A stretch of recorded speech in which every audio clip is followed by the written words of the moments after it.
ولمحت جنبه الحاجه دي يا جماعه. عارفين ده ايه؟ كنت هدفع 100 جنيه كنت هاخد نفس النتيجه اللي خدتها من ابو بلاش ده.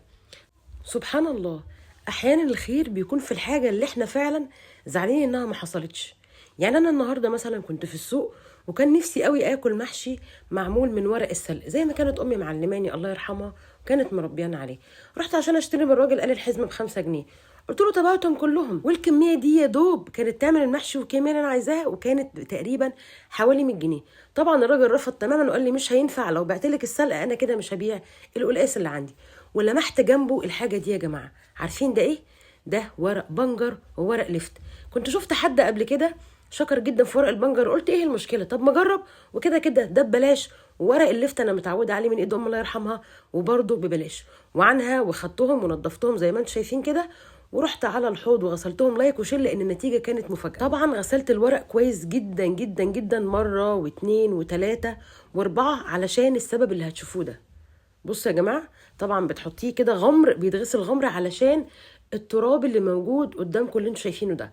طبعا انا غسلته والله يا جماعه اكتر من 4 مرات على حد ما الميه اختفى منها اي رمال. يعني دي كانت تقريبا المره الرابعه، ومع ذلك وانا بدلق الميه بصوا كده، بصوا هتلاقوا برضو بقايا رمال. فانت بتفضلي تغسلي سواء ورق البنجر او اللفت لحد ما تلاقيش رمال تماما. بعد كده بتاخديه تحطيه في ميه سخنه مش مغليه، خصوصا البنجر. شايفين لونه يا جماعه؟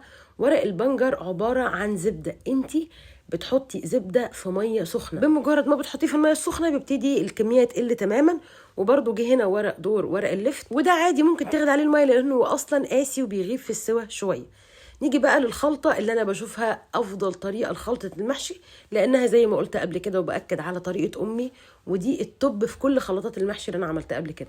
بحط البصله وبحط زيت، مش بعمله باي سمنه، وبعد كده بحط توم، وبعد ما ريحه التوم تطلع بنزل بمعلقه كبيره من البابريكا، ودي كانت عندنا زمان اسمها فلفل احمر بارد، كان بيتخزن من السنه للسنه، ومعلقه صلصه. وبعد كده بنزل بالطماطم وبالملح واسيبها لحد ما تتسبك تماما، لحد ما الزيت يطوف على الوش كده، معنى كده انها جاهزه تماما.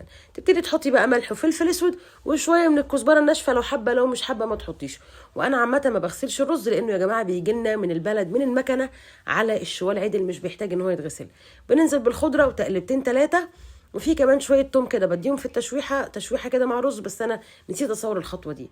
ابتديت اول حاجه ان انا احشي ورق البنجر، وده يا جماعه كان ملمسه هو نفس ملمس ورق السلق اللي عامل زي الزبده، وشبه كمان الفلاحين اللي هيعرفوا كلامي ده كويس قوي، شبه ورق البطاطا.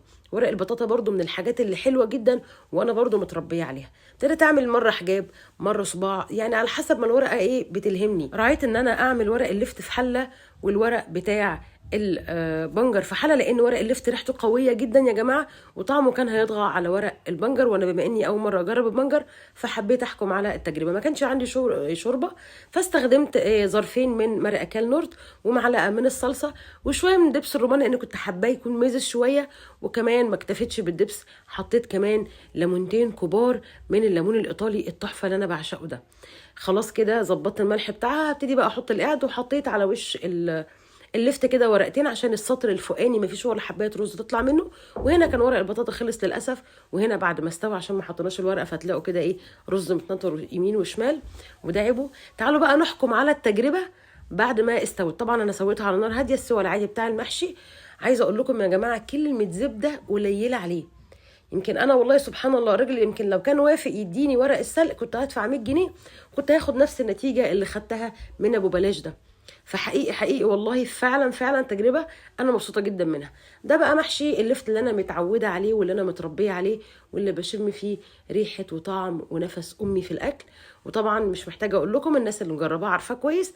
انا عن نفسي بحبه جدا لان بمجرد ما بعمله بستدعي كل ذكرياتي مع امي الله يرحمها. مستنياكم تجربوا يا جماعه، ومش هتحكموا على الحاجه الا ان جربتوها. وكمان نفسي تجربوا ورق البطاطا.